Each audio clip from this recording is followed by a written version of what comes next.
मेरा नाम अनुजा फ्रेंड्स की भी रहती हूँ। आज जो मैंने टॉपिक चूज किया ना, वो एक ऐसा टॉपिक था जो हमारे मुआशरे की सबसे बड़ी बुराई है, सबसे कॉमन मिस्टेक है एक मर्द और एक औरत की, जिसकी वजह से जो एक चक्की के दो मतलब पोर्शंस होते हैं, उनके दरमियान में उनके बच्चे उनको उस आटे की तरह पिस रहे होते हैं, जिनकी ज़िंदगी और उनका फ्यूचर उनके साथ पिस रहा होता है, उनका फ्यूचर जहन्नुम बन जाता है उनके लिए। आज मैं आप सबको ये बताना चाहूँगी, पता क्या है, हम ना कहते हैं कि यतीमों का हक अदा करना चाहिए। आप सल्लम ने भी हमें फरमाया था कि यतीमों का हक अदा करें, पर यतीम जो होते हैं वो क्यों होते हैं? कुछ तो होते हैं जैसे आप सल्लम की तरह कि जैसे उनके पैदा होने से पहले उनके वालिद जो होते हैं वो मतलब नहीं रहते इस दुनिया के अंदर, वो नहीं देख पाते अपने वालिद को, जैसे कि आप सल्लम या जैसे तशरीफ़ लाए थे दुनिया में, तो उसी तरह कुछ होते हैं। पर कुछ होते हैं जिन्हें यतीम बना दिया जाता है, वो नेचुरली तौर पे यतीम नहीं होते, या तो उनको यतीम बना दिया जाता है या तो उनको मस्कीन बना दिया जाता है, या उनके दोनों वालिदैन उनका कोई भी काम, उनकी कोई भी जिम्मेदारी उठाने के लिए नहीं राज़ी होते।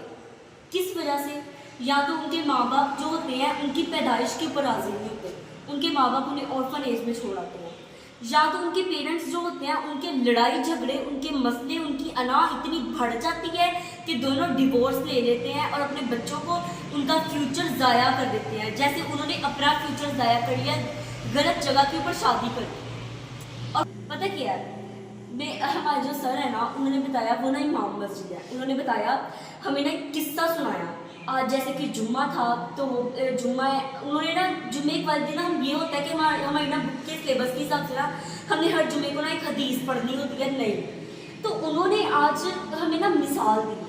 उन्होंने कहा कि मैं ना एक माँ से इतनी टेंशन के अंदर हूँ ना, सिर्फ एक वाक़या की वजह से। वो कहते मैं मस्जिद के अंदर बैठा हुआ था और अकेला बैठा हुआ था, कोई भी नहीं था उस वक्त, मस्जिद के अंदर नमाज का टाइम भी चला गया था और मतलब बैठा हुआ था। वो कहते एक माह पहले की बात है, उस दिन ना क्या हुआ कि मुझे बाहर शोर शराबा सुनाई दिया, मैं बैठा रहा, बाद में जब शोर शराबा और बढ़ा ना, दो लोग थे, मुझे लगा कि कोई मर्दों की लड़ाई हो रही होगी, मैं ये सुलझ जाती है मर्दों की लड़ाई, उन्हें लगा कि आम सी लड़ाई है, जैसे वैसे होता था, मतलब वैसे आम हो जाता है ना, मोहल्ले में लड़ाई झगड़ा बन जाता है, उन्हें लगा ऐसी लड़ाई है, पर ऐसा नहीं था, वो मियाँ और बीवी की लड़ाई थी।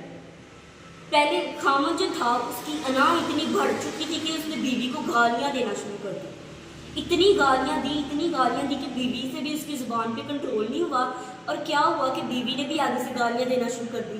बीवी ने उसे बद्दुआएं देना शुरू कर दी, और जो था खामन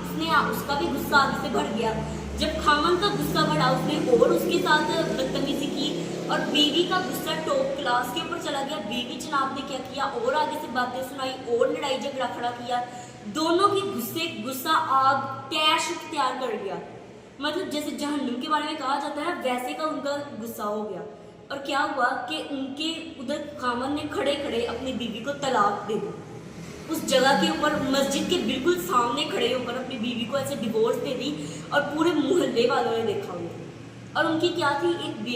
एक ना बेटी थी जो अपने दिमाग से ना मतलब नहीं थी, उसका दिमाग आम बच्चों के मुकाबले में ना थोड़ा छोटा था और वो एबनॉर्मल थी, और वो वैसे ही आजकल गलियों के अंदर फिर रही होती है क्योंकि उसे संभालने वाला कोई नहीं। उसकी माँ ने भी उसके ऊपर से हाथ उठा लिए, उसके बाप ने भी उसके ऊपर से हाथ उठा लिए, और वो बच्ची बेचारी जो है वो गलियों के अंदर रुल रही है और किसी कचरे के अंदर इस तरह बिल्कुल उसका फ्यूचर ज़ाया चला गया। अगर उसके पेरेंट्स उसका रह लेते साथ, बर्दाश्त कर लेते, वहाँ पे जो भी था मामला सोल्व कर लेते उस मामले को, क्यों मतलब पता क्या है, इसमें ना तो बीवी का कसूर है ना तो खामन का कसूर है, इसमें जो कसूर है ना वो इन दोनों का कसूर है। इन दोनों ने क्यों लड़ाई शुरू की, मोहल्ले के अंदर खड़े होकर, वो भी मस्जिद के आगे खड़े होकर लड़ाई कर ली। इतना गुस्सा भर चुका है, इतना पेशेंस लेवल तो है रहा ही नहीं है ना इस दुनिया के अंदर, इतना गुस्सा भर गया कि उन्होंने अपने ओन ब्लड, अपने जेनेटिक रिलेशनशिप, जिसके साथ ब्लड रिलेशनशिप है, अपनी बेटी को उन्होंने रोल दिया, अपनी सड़कों के ऊपर उसे ना छोड़ दिया, और वो दोनों ने हाथ उठा लिए, और आजकल उसकी बेटी जो है, उनकी बेटी जो है वो सड़कों के ऊपर रुल रही है, कोई फ्यूचर ही नहीं है। अगर वो दोनों पेशेंस कर लेते, उनकी बेटी का भी कोई फ्यूचर बन जाता,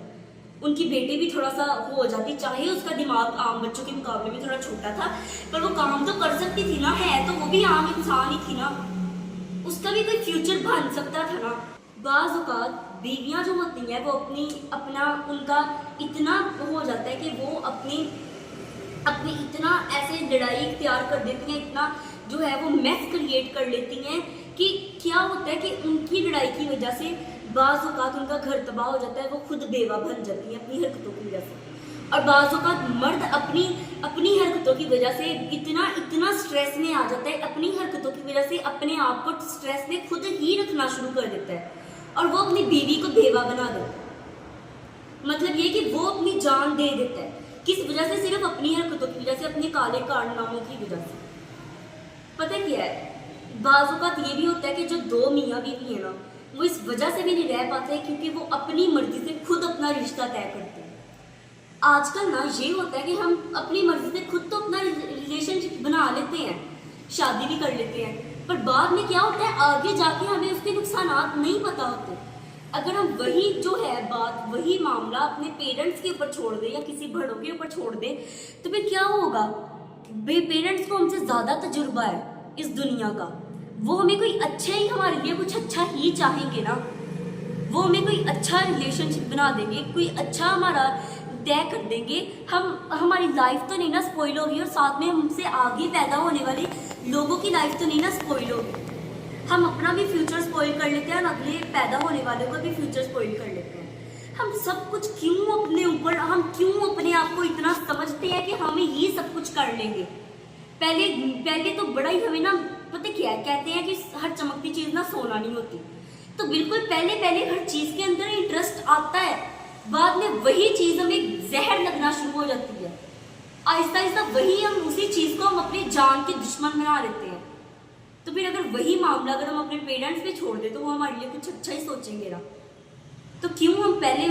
हम कर लेते हैं और बाद में अपनी लाइफ भी स्पॉइल करते हैं और हमारे आगे न्यू जनरेशन की भी लाइफ स्पॉइल करते हैं। 5% लोग ऐसे हैं जो पैदाइशी यतीम है या फिर उन्हें नेचुरली तौर पे हो जाते हैं यतीम, मतलब उनकी पैदाइश के बाद जो यतीम होते हैं ना, वो भी किसी ना किसी गलत काम की वजह से होते होंगे। मतलब ये कि उनके पेरेंट्स की लड़ाई झगड़ों की वजह से, उनके कारनामों की वजह से वो यतीम होते होंगे।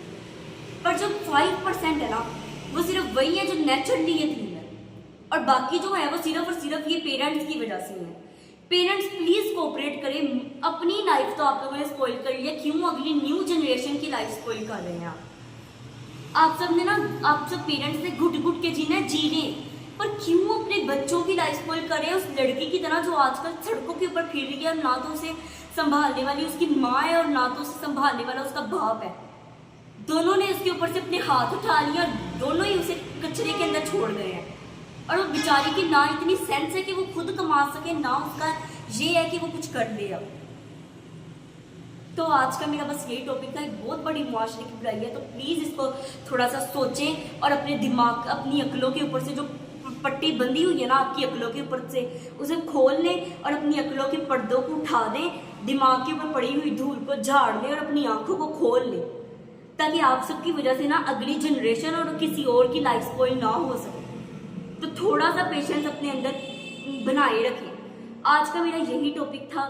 तो आप सब ने ज़रूर सोचना है इसके बारे में, ये बहुत सच्ची बहुत बड़ा मसला है। मैंने काफ़ी यतीम ऐसे देखे हैं जो सिर्फ और सिर्फ उनके पेरेंट्स की वजह से होते हैं। तो अल्लाह हाफिज़।